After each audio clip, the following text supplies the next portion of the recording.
মমতা বন্দ্যোপাধ্যায় তিনি এক্স হ্যান্ডেলে লিখেছেন, বুদ্ধদেব বাবুর প্রয়াণে আমি মর্মাহত। প্রয়াত রাজ্যের মুখ্যমন্ত্রী, প্রাক্তন মুখ্যমন্ত্রী বুদ্ধদেব ভট্টাচার্য তাঁর মৃত্যুতে শোক জ্ঞাপন করেছেন এই রাজ্যের বর্তমান মুখ্যমন্ত্রী মমতা বন্দ্যোপাধ্যায়। তিনি লিখেছেন, বুদ্ধদেব বাবুর আকস্মিক প্রয়াণে আমি মর্মাহত। তাকে আমি কয়েক দশক ধরে চিনতাম। যখন তিনি অসুস্থ ছিলেন তাকে দেখতে আমি তার বাড়িতেও গিয়েছি। এই মুহূর্তে আমার সহকর্মী সায়ন্ত আছে, সায়ন্তের সঙ্গে কথা বলবো। সায়ন্ত, মমতা বন্দ্যোপাধ্যায় তিনিও একটা আবেগ ঘন পোস্ট করেছেন। সব মিলিয়ে একটা জিনিস কিন্তু পরিষ্কার সায়ন্ত, যে বুদ্ধদেব বাবুর সম্পর্কে বিরোধী শাসক সকলের মনের মধ্যে একটা গভীর শ্রদ্ধা কিন্তু আজও রয়ে গেল। একদমই দীপ, দেখো বুদ্ধদেব ভট্টাচার্য যেভাবে অনাড়ম্বর জীবনযাপন করতেন, সেই জায়গায় দাঁড়িয়ে তিনি কিন্তু এই বাংলার প্রশাসক যারা রয়েছে বর্তমান তাদের কাছেও অন্যতম নিদর্শন। এবং সেই জায়গায় দাঁড়িয়ে তারা কি মমতা বন্দ্যোপাধ্যায় যখনই বুদ্ধ ভট্টাচার্য অসুস্থ হয়েছেন, যখনই হাসপাতালে ভর্তি হয়েছেন, তখনই কিন্তু মুখ্যমন্ত্রী হিসাবে তিনি হাসপাতালে চিকিৎসকদের সঙ্গে যোগাযোগ করেছেন। বুদ্ধ ভট্টাচার্যের যিনি স্ত্রী রয়েছেন মীরা ভট্টাচার্য, তার সঙ্গে কথা বলেছেন, তার সন্তান সুচেতন ভট্টাচার্যের সঙ্গে কথা বলেছেন। অর্থাৎ প্রতিটি সময় কিন্তু বুদ্ধ ভট্টাচার্যের পরিবার পরিজনদের সঙ্গে যোগাযোগ রেখেছেন মমতা বন্দ্যোপাধ্যায়। আর আজ যখন প্রাক্তন মুখ্যমন্ত্রী প্রয়াত হলেন, তখন কিন্তু তিনি তার এক্স হ্যান্ডেল বার্তাতেও কিন্তু সেই বিষয়টি তুলে ধরলেন যে তার এই মৃত্যুতে তিনি যথেষ্ট সায়ন্ত তোমাকে খানিকক্ষণের জন্য বিরত করছে। এই মুহূর্তে পাম এভিনিউতে পৌঁছেছেন বিমান বসু, বর্ষিয়ান সিপিএম নেতা। সেই ছবি আপনারা দেখতে পাচ্ছেন সরাসরি। বিমান বসু আলিমুদ্দিন থেকে বেরিয়ে পৌঁছলেন প্রয়াত প্রাক্তন মুখ্যমন্ত্রী বুদ্ধদেব ভট্টাচার্যর বাসভবনে। সেখানে আগে থেকেই উপস্থিত ছিলেন মোহাম্মদ সেলিম। সেই ছবি দেখতে পাচ্ছেন। প্রদীপ্ত কান্তি আমার সহকর্মী রয়েছেন আমাদের সঙ্গে। প্রদীপ্ত, দেখো তুমি দেখতেই পেলে যে রাজ্য বামফ্রন্টের চেয়ারম্যান বিমান বসু তিনি এলেন, আলিমুদ্দিন স্ট্রিট থেকেই এলেন এবং খুব স্বাভাবিকভাবেই এই যে 59 নম্বর পাম এভিনিউ, সেখানে সিপিআইএমের যে কর্মী সমর্থক তাদের ভিড় ক্রমশ বাড়ছে। এবং আমরা একবার কথা বলার চেষ্টা করব প্রদীপ ভট্টাচার্যের সঙ্গে, বর্ষিয়ান রাজনীতিক, তার সঙ্গে একবার কথা বলে নেওয়ার চেষ্টা করব। যে পার্টি অফিস থেকে বেরোবো, বিধান ভবন থেকে বড় মালা, গোড়ের মালা 5-7টা জোগাড় করে রাখ, যে যাবে। বেশি লোকে যাওয়ার দরকার, যারা যারা যাবে দেখে নে। অধীর যদি আসতে পারে তাহলে খুবই ভালো হয়। হ্যাঁ তো আয়, আমি তো রাস্তায় দাঁড়িয়ে। দেখো দীপ, প্রদীপ ভট্টাচার্য দলীয় যে নেতাকর্মী রয়েছে তাদের সঙ্গে তিনি কথা বলছেন যে বুদ্ধবাবুর শেষ প্রয়াণে তারা কিভাবে এই তো এলাম। প্রদীপবাবু, আপনাদের তরফে কি তাকে শেষ শ্রদ্ধা জানানোর কি পরিকল্পনা? আমি তো ভেতরেই ছিলাম এতক্ষণ। তো সেলিম সাহেব যে উনি প্রোগ্রামটা ফিক্স করেছেন, সেটা এখনও কীভাবে ফাইনালাইজ হয়েছে আমি জানি না। সেটা আপনাদের ওদের সঙ্গে কথা বলে নিতে হবে। কংগ্রেসের তরফ থেকে কীভাবে? কালকে সকালবেলায় পার্টি অফিসে ওনাদের মরদেহ থাকবে, ওনার মরদেহ। সেখানে আমরা আমাদের পার্টি অফিস থেকে কয়েকজন যাব, তার প্রতি আমাদের শ্রদ্ধার্ঘ্য নিবেদন করছে। বুদ্ধবাবুর স্ত্রী, মেয়ে, কন্যার সঙ্গে কথা হয়েছে আমার সঙ্গে। দুজনেই ছিলেন, অনেকক্ষণ ছিলাম। তো একই কমপ্লেক্সে থাকি, কথা হয়েছে। রাজনীতিতে যখন খুব কালো ছায়া, নানা বিষয় সামনে আসছে, সেখানে বুদ্ধবাবুর মতো মানুষের আজকে চলে যায়, এটা খুবই দুঃখজনক, দুর্ভাগ্যজনক। সব থেকে আমার খারাপ লাগছে, রাজনীতিতে একটা সৌজন্যতা ছিল, যেটা আজকে অবলুপ্ত হয়ে গেছে। আমি যখন প্রদেশ কংগ্রেসের সভাপতি, সম্ভবত তখনই আমি বাংলা বন্ধের একবার ডাক দিয়েছি। উনি বাংলার মুখ্যমন্ত্রী। আমরা একই কমপ্লেক্সে থাকি, কিন্তু কোনোদিনও তিক্ততা তৈরি হয়। এই যে একটা সামাজিক সৌজন্যতা বোধ, যেটা রাজনীতির ঊর্ধ্বে বিদ্যমান, সেটা ভেঙে যাচ্ছে। তো এই জেনারেশনটা যত অবলুপ্ত হয়ে যাচ্ছে, তত কিন্তু এটা ভাঙতে শুরু করেছে। এটা চরম দুঃখে এবং দুর্ভাগ্যে।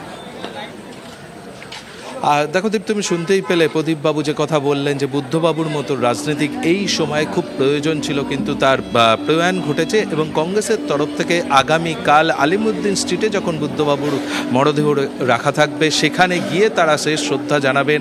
অধীর চৌধুরীর সঙ্গে তারা কথা বলছেন যে অধীরবাবুও যদি আসতে পারেন, তারপর অধীরবাবুর নেতৃত্বেই প্রদেশ কংগ্রেসের নেতৃত্ব তারা যাবেন। প্রদীপ ভট্টাচার্য এই একই কমপ্লেক্সেই থাকেন, ফলে তার সঙ্গে বুদ্ধবাবুর স্ত্রী এবং কন্যার কথা হয়েছে, অন্তত তেমনটাই এখনো পর্যন্ত জানা যাচ্ছে। এবং সিপিআইএমের এক এক করে নেতৃত্ব তারা আসছেন, তারা বেরিয়ে যাচ্ছেন এবং তারাই শেষ পর্যন্ত যে শিডিউল সেই শিডিউল তারা দেবেন। এবং তুমি দেখতে পাচ্ছ যে সিপিআইএমের নেতৃত্ব তারা ভিড় জমাচ্ছেন, তারা আসছেন, তারপরে এক এক করে আমরা দেখতে পেলাম যার কথা বারবার হচ্ছিল প্রদীপ বাবু, যার কথা বলছিলেন সেই অধীর রঞ্জন চৌধুরী, তিনি বুদ্ধবাবুর প্রয়াণে তার শোক বার্তা জ্ঞাপন করেছেন। শোনাই দর্শকদের। একটা জিনিস অনুধাবন করেছি আমি, সেটা একজন রাজনৈতিক ব্যক্তিত্ব হিসেবে তিনি সৎ, নিষ্ঠাবান এবং তার আদর্শের প্রতি কিন্তু অবিচল ছিলেন, কোনো কম্প্রোমাইজ করেনি এই জায়গাটায়। কারণ মুখ্যমন্ত্রী পদ চলে যাওয়ার পরেও তার সাধারণ যে জীবনযাত্রা, সেই জীবনযাত্রা কিন্তু আজকের রাজনীতিবিদদের কাছে শিক্ষণীয়। যখন রাজনীতি করা মানেই দুর্নীতি হয়ে গেছে, দুর্নীতি আর রাজনীতি যখন একে অপরের পরিপূরক হিসেবে বিবেচিত হচ্ছে মানুষের মনে, সেই সময় দাঁড়িয়ে বুদ্ধবাবুর যদি ব্যক্তিগত জীবন দেখেন তাহলে নিশ্চয়ই আগামী প্রজন্মের যারা রাজনীতি করতে চাইছে তারা কিন্তু অনুপ্রাণিত হতে পারে। শিক্ষিত মানুষ, রুচিশীল মানুষ ছিলেন, কিন্তু আজ যেন মনে হচ্ছে যে তার মৃত্যু সত্যি করেই ব্যথিত করল আমার মনকে।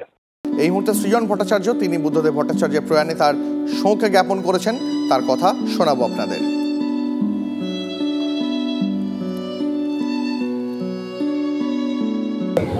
আমরা তরুণ প্রজন্মের বামপন্থীরা, আমাদের অভিভাবক, গোটা রাজ্যের অভিভাবক চলে গেছেন এই শোকাবহ পরিস্থিতিতে। এক্ষুনি এর বেশি কিছু আমার বলার নেই। শাসক বিরোধী সকলের মধ্যেই বুদ্ধদেব ভট্টাচার্যের প্রতি ছিল এক অগাধ সম্মান। এই মুহূর্তে সুকান্ত মজুমদার তিনি কি বলেছেন শোনাবো আপনাদের, পাশাপাশি শোনাবো তৃণমূল কংগ্রেসের নেতা শান্তনু সেন তার প্রতিক্রিয়া বুদ্ধবাবু ভট্টাচার্যের প্রতি। দুঃখের সংবাদে আমরা অত্যন্ত মর্মাহত। তার শোকসন্তপ্ত পরিবারকে আমার তরফ থেকে, আমার পার্টির তরফ থেকে আমি সমবেদনা জানাই। মাননীয় বুদ্ধদেব ভট্টাচার্য পশ্চিমবঙ্গের অন্যতম জনপ্রিয় রাজনীতিবিদ ছিলেন। মতাদর্শগতভাবে ভিন্ন মেরুর লোক হলেও ব্যক্তিগতভাবে ওনাকে আমি অত্যন্ত সম্মান করতাম। তার ঈশ্বরের কাছে প্রার্থনা করি তার আত্মার সদ্গতি হোক এবং তার পরিবারকে এই দুঃখের সময়ে, এই কষ্টের সময়ে ঈশ্বর যেন শক্তি প্রদান করে এবং পরিবারের প্রতি আমি আবার আমার সমবেদনা জানাই। বুদ্ধবাবু একজন ব্যক্তিগত স্তরে খুব ভালো এবং সৎ মানুষ ছিলেন। তিনি একজন শৈল্পিক মনোভাবাপন্ন মানুষ ছিলেন, একটা শৈল্পিক সত্তা ছিল তার মধ্যে। এটা নিশ্চিত করে রাজনৈতিক জগতে একটা নক্ষত্র পতন, একটা অপূরণীয় ক্ষতি। আমাদের বাংলার মুখ্যমন্ত্রী মাননীয় মমতা বন্দ্যোপাধ্যায় বুদ্ধবাবু যখন দীর্ঘদিন অসুস্থ ছিলেন বারবার তার পাশে গেছেন, তার পরিবারের পাশে থেকেছেন। আমি তার বিদেহী আত্মার শান্তি কামনা করি। প্রয়াত রাজ্যের প্রাক্তন মুখ্যমন্ত্রী বুদ্ধদেব ভট্টাচার্য সকাল 8:20 পাম অ্যাভিনিউতে তাঁর বাড়িতেই শেষ নিঃশ্বাস ত্যাগ করেন রাজ্যের প্রাক্তন মুখ্যমন্ত্রী। গত বছরের 29শে জুলাই তাঁকে আশঙ্কাজনক অবস্থায় ভর্তি করা হয়েছিল দক্ষিণ কলকাতার আলিপুরের এক বেসরকারি হাসপাতালে। এরপর 9 আগস্ট হাসপাতাল থেকে বিপদমুক্ত হয়ে বাড়ি ফিরেছিলেন বুদ্ধদেব বাবু।